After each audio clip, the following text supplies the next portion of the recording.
सरस्वती नदी। जरा आंखें बंद करें। आज से 3000 साल पहले यहाँ पानी था। एक नदी थी, इतनी विशाल, इतनी गंभीर कि उसके किनारे पर एक पूरी सभ्यता पली फूली थी। उसके पानी में हजारों गांव की प्यास बुझती थी। उसके किनारे पर मंदिर थे, बाजार थे, जिंदगी थी। फिर एक दिन वो नदी गायब हो गई और उसके साथ एक पूरा युग खत्म हो गया। ये कहानी है सरस्वती नदी की, वो नदी जिसे हमारी धार्मिक किताबों ने देवी का दर्जा दिया, वो नदी जिसे आज के वैज्ञानिकों ने सैटेलाइट से ढूंढा और जो मिली तो दुनिया हैरान रह गई। क्या ये सिर्फ एक पुरानी कहानी है या ये हमारी अपनी सभ्यता के खत्म होने का सच है? आज हम उस राज को खोलेंगे जो हजारों साल से जमीन के नीचे दफन था।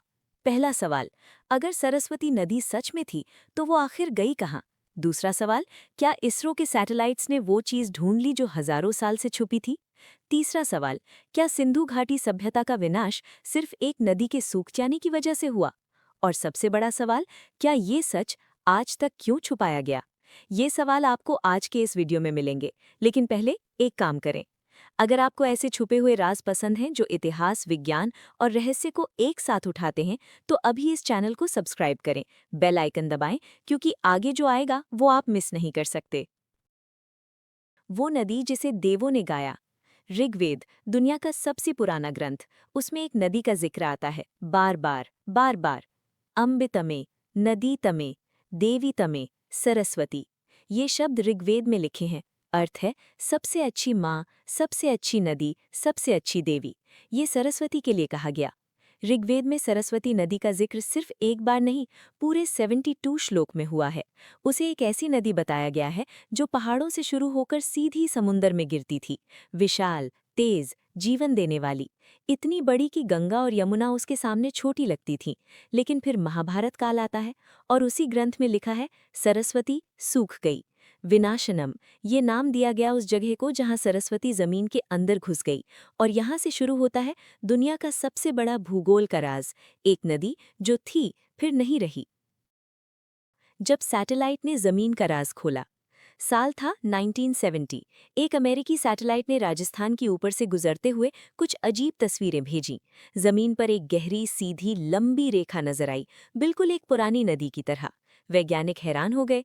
राजस्थान, एक रेती का समंदर, यहाँ नदी कहाँ से आई?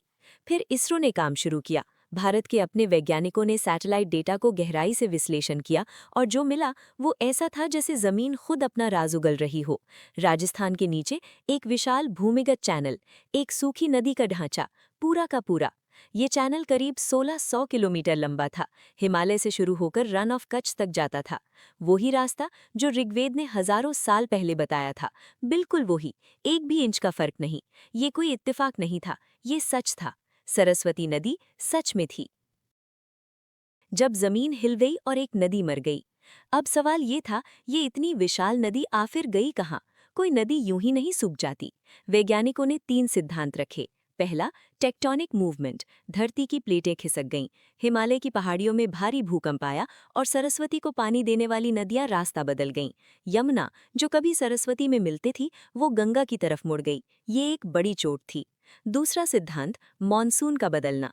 करीब 2000 बीसीई के आसपास जलवायु में भारी बदलाव आया, बारिश कम होती गई, रेती बढ़ती गई और सरस्वती की धारा धीरे धीरे कमजोर पड़ गई। तीसरा और सबसे गहरा सिद्धांत, दोनों एक साथ हुए, भूकंप भी, सूखा भी, एक साथ। सरस्वती के पास कोई रास्ता नहीं बचा, वो जमीन के अंदर उतर गई, हमेशा के लिए। आज राजस्थान की वो सूखी जमीन उस नदी की कब्र है और उसकी मिट्टी में अब भी पानी है। जब नदी मरती है, सभ्यता भी मरने लगती है।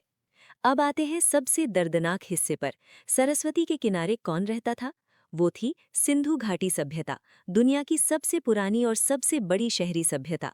हाल की खोज ने एक और बम गिराया। सिंधु घाटी के करीब 70% स्थल सरस्वती के किनारे थे, सिर्फ 30% स्थल सिंधु नदी के किनारे थी। मतलब ये असल में सरस्वती घाटी सभ्यता थी।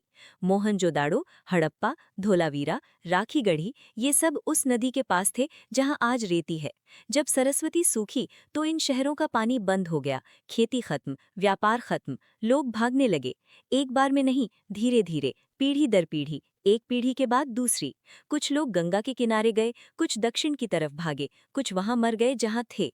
वो सभ्यता जो 5000 साल तक पली फूली थी, एक नदी के सूख जाने से बिखर गई। वो सच जिसे कुछ लोग सुनना नहीं चाहते। लेकिन यहाँ एक बड़ी लड़ाई भी चल रही है, विज्ञान के अंदर, शैक्षणिक दुनिया के अंदर। कुछ पश्चिमी विद्वान आज भी मानते हैं कि सरस्वती सिर्फ एक कल्पना है, एक मिथक है। उनका तर्क है कि कोई भी सीधा भौतिक प्रमाण नहीं है कि ये नदी इतनी बड़ी थी जितना कहा जाता है। लेकिन दूसरी तरफ इसरो का डेटा है, आईआईटी के शोधकर्ता है, और वो 550 से ज्यादा पुरातात्विक स्थल है जो सरस्वती के पौराणिक रास्ते के बिल्कुल साथ साथ मिलते हैं, एक सीधी लाइन में, इत्तेफाक से नहीं। 2017 में हरियाणा सरकार ने सरस्वती नदी को आधिकारिक रूप से पुनर्जीवित करने का प्रोजेक्ट शुरू किया। आदि बद्री से पानी लाया गया और उस प्राचीन चैनल में छोड़ा गया। पानी वहां बहा भी। यह सिर्फ एक प्रोजेक्ट नहीं था, ये एक पूरी सभ्यता की याद को वापस लाने की कोशिश थी। लेकिन सवाल अभी भी बाकी है, क्या हम वो नदी सच में वापस ला सकते हैं, या वो वक्त जा चुका है? सोचिए एक बार, वो लोग जो सरस्वती के किनारे रहते थे, वो हमसे अलग नहीं थे। वो भी उठते थे, काम करते थे, अपने बच्चों को प्यार करते थे, अपनी नदी से प्रेम करते थे। और फिर एक दिन उनकी नदी सूख गई, उनका घर छूट गया, उनकी दुनिया भी। ये सिर्फ इतिहास नहीं है, ये हमारी अपनी कहानी है। इन लोगों का खून हमारे अंदर है। जब हम सरस्वती को याद करते हैं, हम अपने आप को याद करते हैं, अपनी जड़ों को। तो आज का बड़ा सवाल ये है, अगर एक नदी के सूख जाने से इतनी बड़ी सभ्यता खत्म हो सकती है, तो आज हम अपनी नदियों के साथ क्या कर रहे हैं? गंगा, यमुना, कावेरी, क्या हम फिर वही गलती कर रहे हैं? ये सवाल आपके लिए है। अपना जवाब नीचे कमेंट्स में ज़रूर लिखें। अगर ये वीडियो आपको पसंद आई, लाइक करें, शेयर करें और चैनल को सब्सक्राइब करें। और अगर आप चाहते हैं कि हम सिंधु घाटी सभ्यता के परमाणु राज पर एक और वीडियो बनाएं, तो कमेंट्स में लिखें सिंधु और हम वो वीडियो ज़रूर बनाएंगे। मिलते हैं अगले राज में।